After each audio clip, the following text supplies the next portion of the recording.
So hello and welcome to Scholars Odyssey, Academy of Excellence. In the previous class we have discussed exercise 2b of ICSE class 9 compound interest, and we have done up to 4 maths. Now we will do the next maths. So let's start. A man borrows 5,000 at the end of at 12% compound interest payable every 6 months. He repays 1800 at the end of every 6 months. Calculate the third payment he has to make at the end of 18 months in order to clear the entire loan. तो देखिए कितना है, 18 months है और payable है every 6 month. तो हमको क्या मालूम है, हमको मालूम है 6 3 जा 18. तो हमको जिस कंपाउंड इंटरेस्ट कैलकुलेट करना है वो 3 पार्ट में कैलकुलेट करना है, first 6 months, second 6 months and third 6 months. तो देखिए फॉर फर्स्ट 6 मंथ्स के लिए क्या हो रहा है, P कितना है 5,000 रुपीज़, T कितना है हाफ ईयर, 6 मंथ मतलब हाफ ईयर, और R कितना है 12% पर एनम. तो इंटरेस्ट क्या हो गया 5,000 multiplied with 12 multiplied with 1 by 100 into 2, 2 6 12, दोनों ज़ीरो कट हो गया, 300 रुपीज़. तो फिर अमाउंट कितना हो गया, अमाउंट हो गया 5,000 प्लस 300 रुपीज़, 5,300 रुपीज़. यही अमाउंट नेक्स्ट 6 मंथ्स के लिए प्रिंसिपल हो जाएगा. नहीं, ये अमाउंट नेक्स्ट 6 मंथ के लिए प्रिंसिपल नहीं होगा. अब देखिए क्या है, अब बोल रहा है कि ये जो आदमी है, ये आदमी एवरी 6 मंथ्स के एंड में 1800 रुपीज़ रीपे कर रहा है. तो therefore amount left after repay करने के बाद कितना अमाउंट रह गया, 5,300 माइनस 1,800 रुपीज़. 5,300 से हम क्या करेंगे, 5,300 है हम 1,800 को माइनस कर देंगे. कितना हो जा रहा है 3,500 रुपीज़. यही है अमाउंट लेफ्ट. यही amount for second 6 months, second 6 months के लिए यही अमाउंट P हो जाएगा 3,500 रुपीज़. T हो जाएगा हाफ ईयर, रेट हो गया 12% पर एनम. तो इंटरेस्ट क्या हो गया 3,500 इंटू 1 इंटू 12 बाई 100 इंटू 2, 2 6 जा 12, 100 कट हो गया, 35 इंटू 6, 5 6 जा 30 और 6 3 जा 18, 18 और 30 210 रुपीज़. तो फिर अमाउंट कितना हो गया, अमाउंट हो गया 3,500 प्लस 210 रुपीज़, 3,710 रुपीज़. तो अब देखिए हम क्या निकालेंगे, हमको निकालना है amount left after repay. Therefore amount left after repay करने के बाद कितना अमाउंट रह रहा है हमारा, 3,710 माइनस 1,800 रुपीज़. क्या आता है 3,710 से 1,800 माइनस कर देंगे तो 2,000 नहीं 1,910 रुपीज़. अब यही जो रुपीज़ है, ये जो सम है, यही सम थर्ड 6 मंथ्स के लिए प्रिंसिपल हो जाएगा. फॉर थर्ड 6 मंथ्स के लिए क्या हो रहा है, प्रिंसिपल कितना है हमारा 1,910 रुपीज़. टी है फिर से हाफ ईयर और रेट कितना है 12% पर एनम.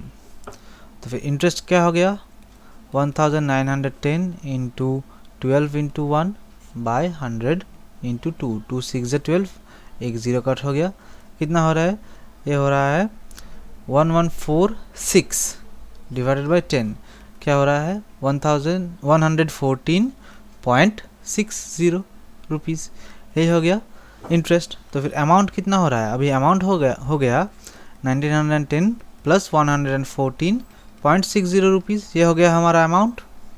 कितना हो रहा है 0.60, यहाँ पर आ रहा है 4 2 और 20, 2,024.60 रुपीज़. तो यही जो रुपीज़ है, ये जो सम है, यही सम उसको 18 मंथ्स के एंड में पे करना है to clear his entire loan. Therefore he has to pay rupees 2,024.60 at the end of 18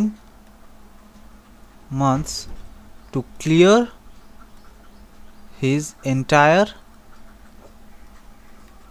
loan. यही हो गया हमारा आंसर। चलिए नेक्स्ट देखते हैं। On a certain sum of money the difference between the compound interest for a year payable half yearly, compound interest payable half yearly and क्या है simple interest for a year is 180। Compound interest और simple interest का difference है 180। Find the sum lent out if the rate of interest in both cases is 10% per annum. तो देखिए हम start करते हैं फॉर सिंपल इंटरेस्ट। पहले simple interest निकालते हैं।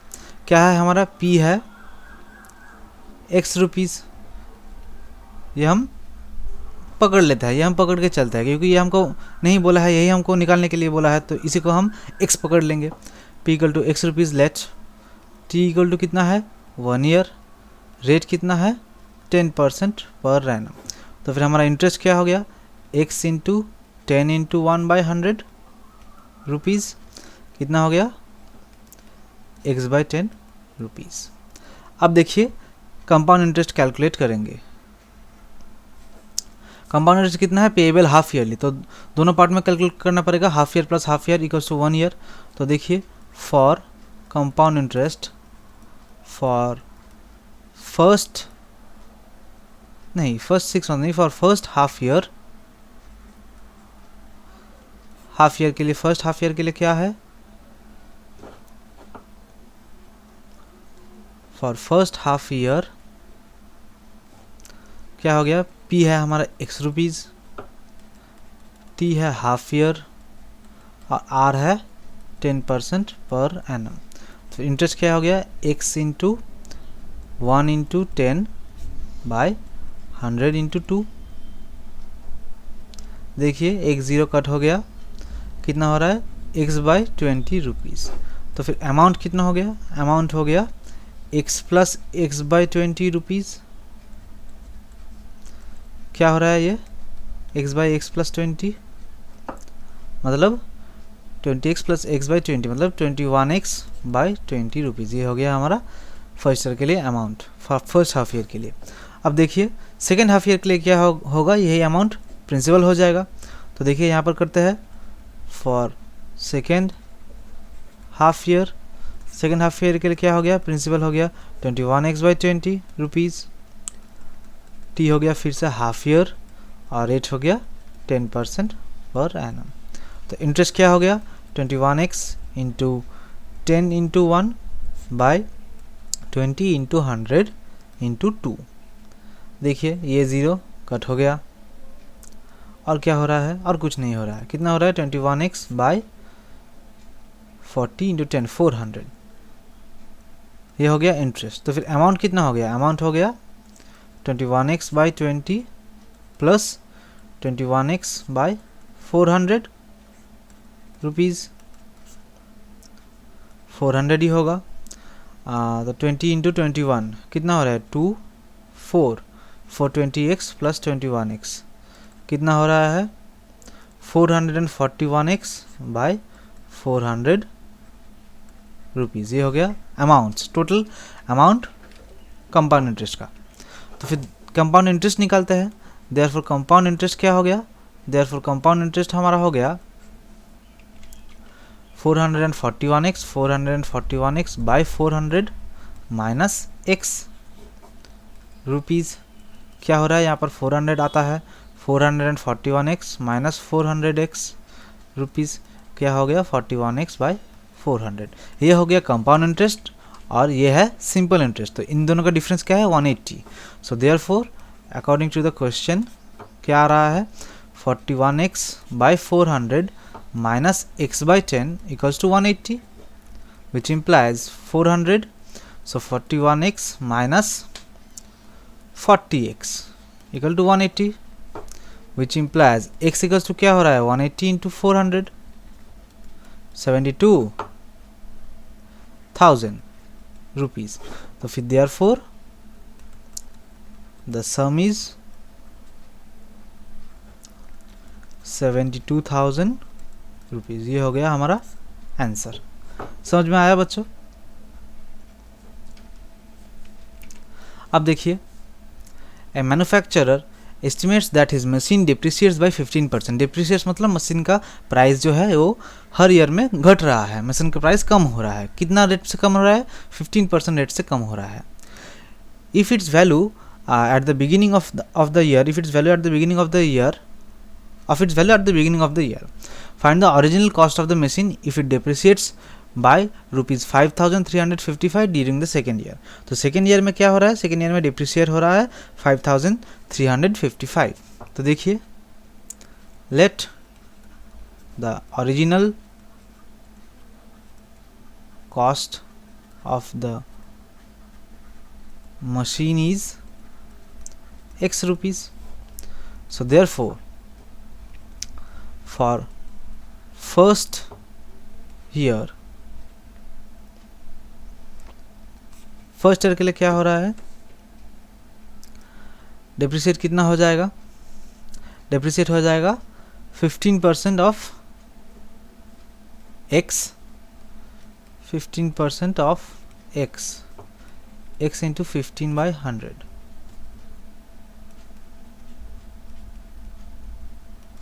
₹3x/20। ये डिप्रिशिएट हो जाएगा।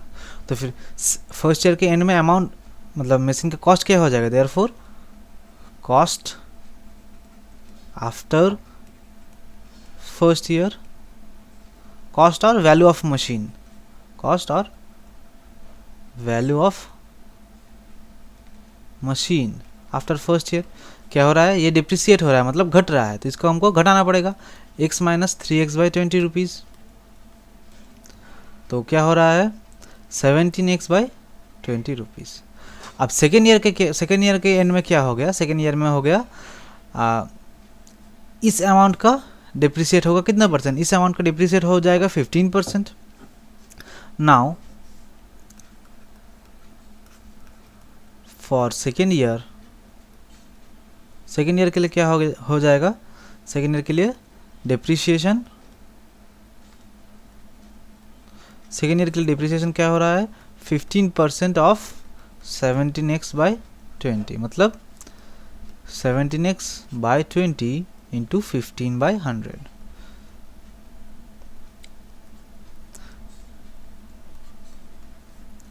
कितना हो रहा है? 51x/400 rupees. ये जो अमाउंट है, ये अमाउंट डिप्रिशिएट हो गया, ठीक है।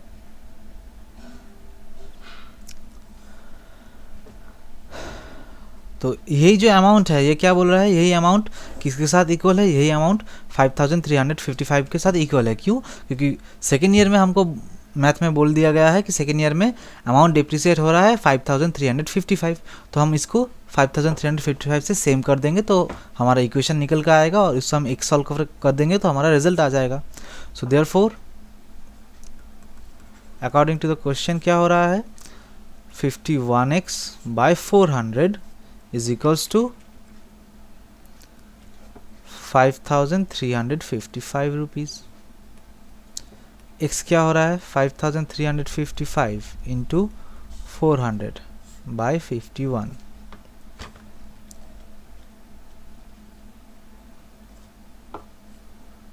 इसको कट कर देंगे किससे? 105 से।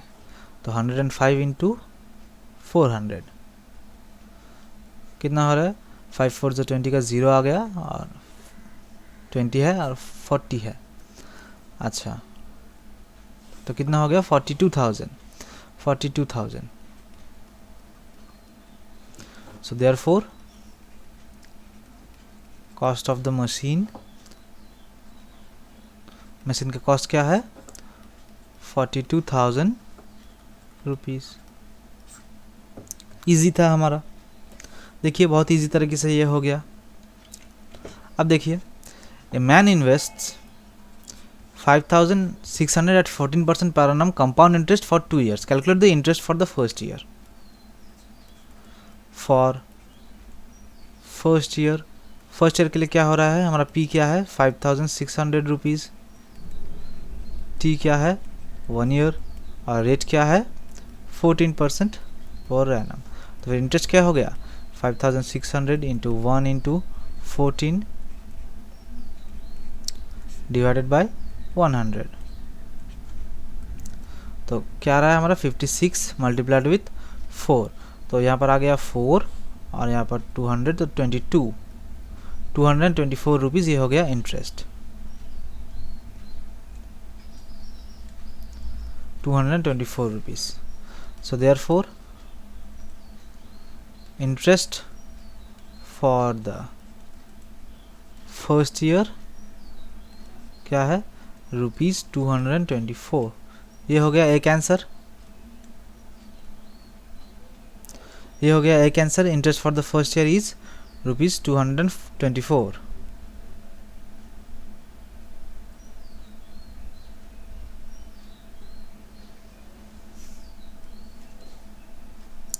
अच्छा, एक गलती हो गया है, 56 इंटू 4 किया है हमने, 14 नहीं किया है।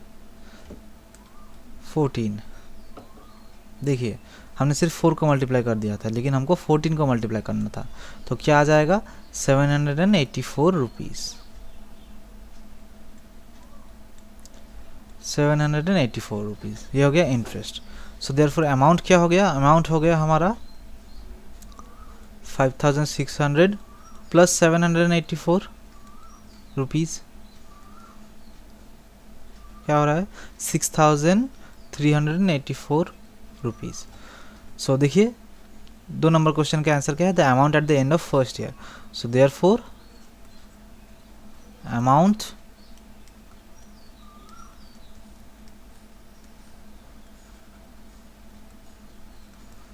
at the end of first year क्या हो गया 6384 रुपीज़, ये हो गया।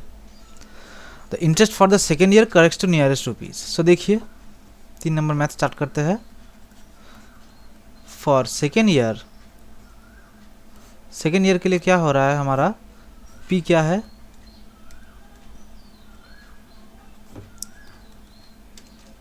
सेकेंड ईयर के लिए पी है 6384 रुपीज़।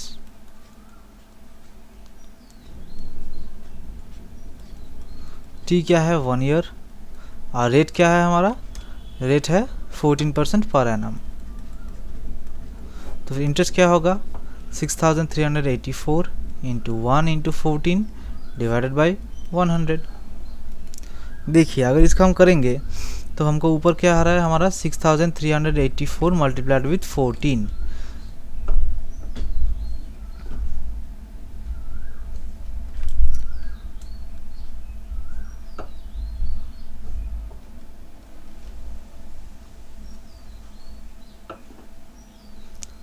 देखिए क्या आ रहा है 89376 बाई 100, क्या हो रहा है 893.76 रुपीज़। तो इसको नियरेस्ट करके लिखने के लिए बोला है, तो नियरेस्ट क्या होगा इसका 894 रुपीज़। सो देयरफॉर आंसर क्या हो गया, interest for second year, answer हो गया इंटरेस्ट फॉर सेकेंड ईयर क्या है 894 रुपीज़। ईजी था। चलिए देखते हैं। A man saves 3000 every year and invests it, ये बहुत इंपॉर्टेंट मैथ है, and invest it at the end of year at 10% compound interest. तो हर एक ईयर के एंड में 3000 रुपीज़ करके सेव कर रहा है और उसके बाद 10% कंपाउंड इंटरेस्ट रेट में उसको दे रहा है। Calculate the total amount of savings at the end of third year. So at the end of first year he saves rupees 3000. So therefore at the beginning of second year, second year से ये क्या हो गया, second year से ये interest calculate करना start हो गया। कंपाउंड इंटरेस्ट में सेकेंड ईयर से इंटरेस्ट कैलकुलेट करना हमारा स्टार्ट हो गया। सेकेंड ईयर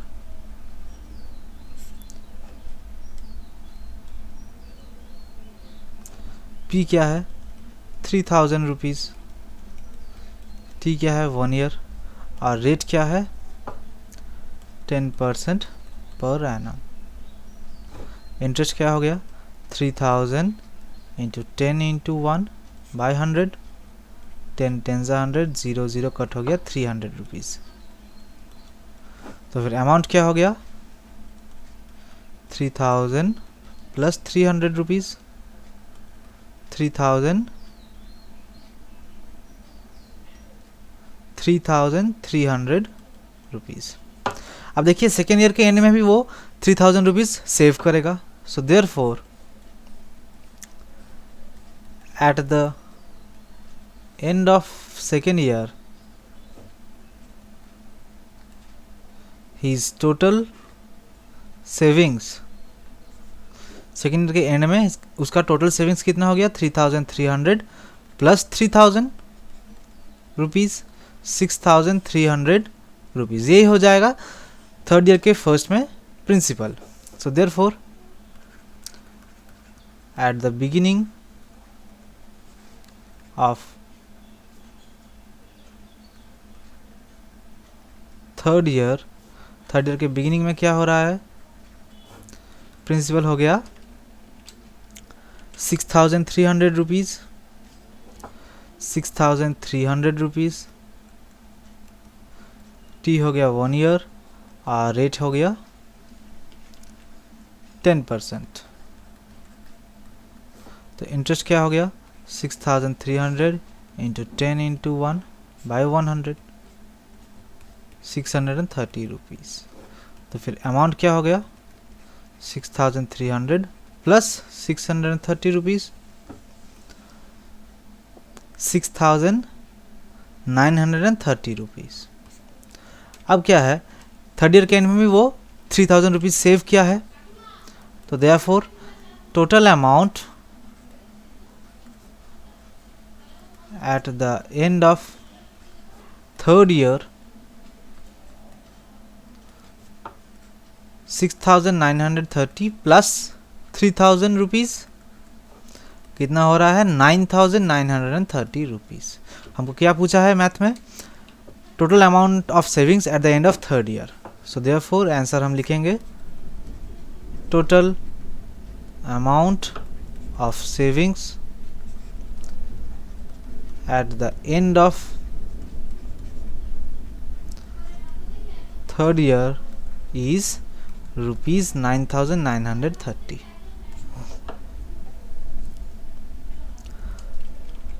अब देखिए क्या है a man borrows 10,000 at 5% per annum compound interest. He repays 35% of the sum borrowed at the end of first year and 42% of the sum borrowed at the end of second year. तो first year के end में 35% repay कर रहा है और second year के end में 42% repay कर रहा है। How much must he repay at the end of third year in order to clear his डेब्ट। सो देखिए फॉर फर्स्ट ईयर के लिए क्या हो रहा है प्रिंसिपल है 10,000 रुपीज़, टाइम है 1 ईयर और रेट है 5% पर एनम। तो इंटरेस्ट क्या हो गया 10,000 into 1 into 5 by 100, 500 rupees interest आ रहा है। तो फिर अमाउंट क्या हो गया अमाउंट हो गया 10,000 प्लस 500 कितना है 10,500 rupees. So now he repays 35% of the sum borrowed. So now he repays 35%. So therefore amount repay कितना अमाउंट रिपे कर रहा है 10,500 का 35%, 105 इंटू 35, 105 मल्टीप्लाइड विथ 35 कितना आता है 3,675 रुपीज़ इसने रीपे कर दिया है। सो देयरफॉर अमाउंट लेफ्ट कितना हो गया अमाउंट लेफ्ट 10,500 माइनस 3,675 रुपीज़ कितना हो गया 6,000 यहाँ पर 825 रुपीज़। यही अमाउंट हो जाएगा क्या यही अमाउंट हो जाएगा सेकेंड ईयर के लिए प्रिंसिपल। सो देयरफॉर अब देखिए यहाँ से करते हैं So therefore for second year के लिए क्या हो रहा है, P क्या है 6825 रुपीज़, T है फिर से 1 ईयर और रेट है 10% पर, नहीं 10% नहीं, कितना रेट है 5% पर एनम, 5% पर एनम हो गया यहाँ का रेट। तो फिर इंटरेस्ट क्या हो गया 6825 इंटू 1 इंटू 5 बाई 100 क्या हो रहा है 25 इंटू 5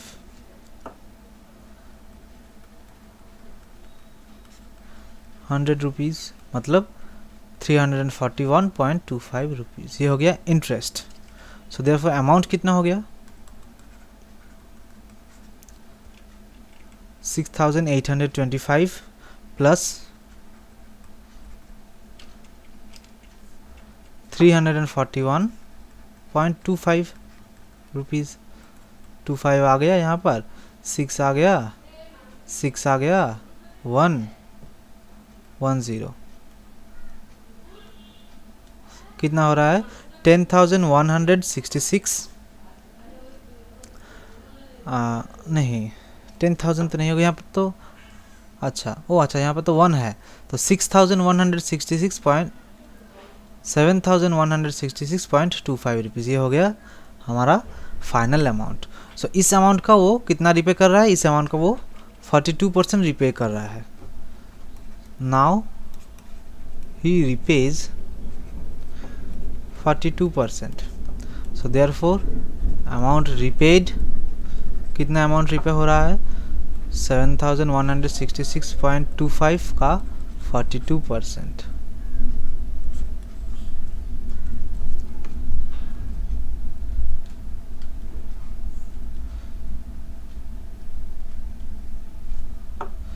कितना हो रहा है यहाँ पर देखिए, ध्यान से देखना है हमको।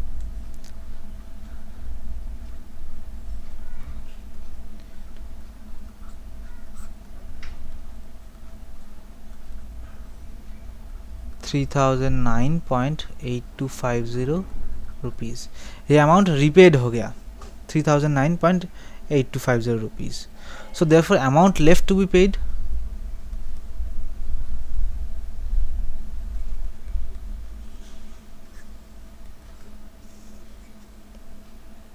Amount left to be paid अब क्या हो गया 7,166.25 माइनस 3,009.825,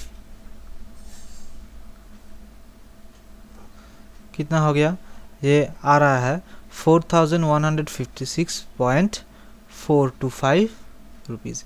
यही अमाउंट अब थर्ड ईयर के लिए क्या हो जाएगा, थर्ड ईयर के लिए इंटरेस्ट प्रिंसिपल हो जाएगा। सो देखिए ये मैथ थोड़ा लेंदी है, सो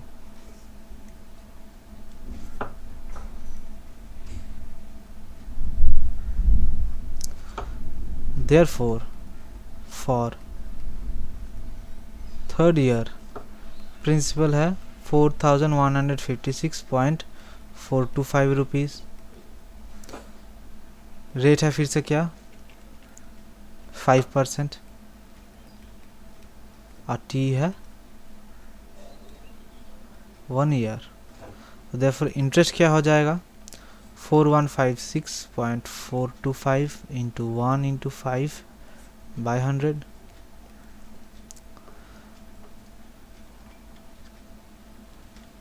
इंटू 5 क्या हो रहा है 20782 पॉइंट यहाँ बता रहा है 125 बाई 100, मतलब कितना हो गया, यहाँ पर हो गया 207.82125 रुपीज़। सो देयरफॉर अमाउंट कितना हो गया, अब अमाउंट क्या हो रहा है, देयरफॉर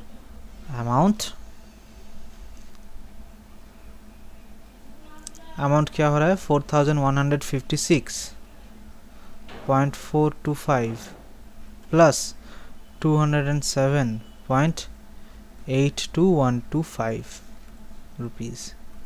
यही अमाउंट क्या हो गया 4364 क्या हो रहा है 64 हो रहा है। और यहाँ पर क्या आ रहा है, अच्छा चलिए देखते हैं 4364 पॉइंट यहाँ पर क्या आ रहा है 24625 रुपीज़।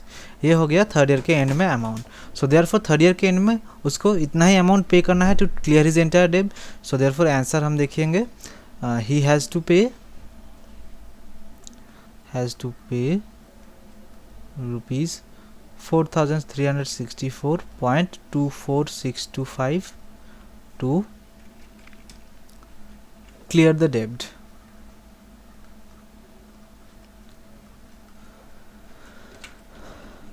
चलिए देखिए आज का हमारा क्लास यहीं पर ख़त्म होता है। अगर आपको इस क्लास का पीडीएफ चाहिए तो हमारे जो मेल आईडी दिया है उस मेल आईडी में आप कांटेक्ट कीजिए हमसे, हम ज़रूर आपको मदद करेंगे। अगर आपको वीडियो अच्छा लगा है तो लाइक शेयर और सब्सक्राइब ज़रूर कर दीजिएगा। आज का हमारा क्लास यहीं पर ख़त्म होता है।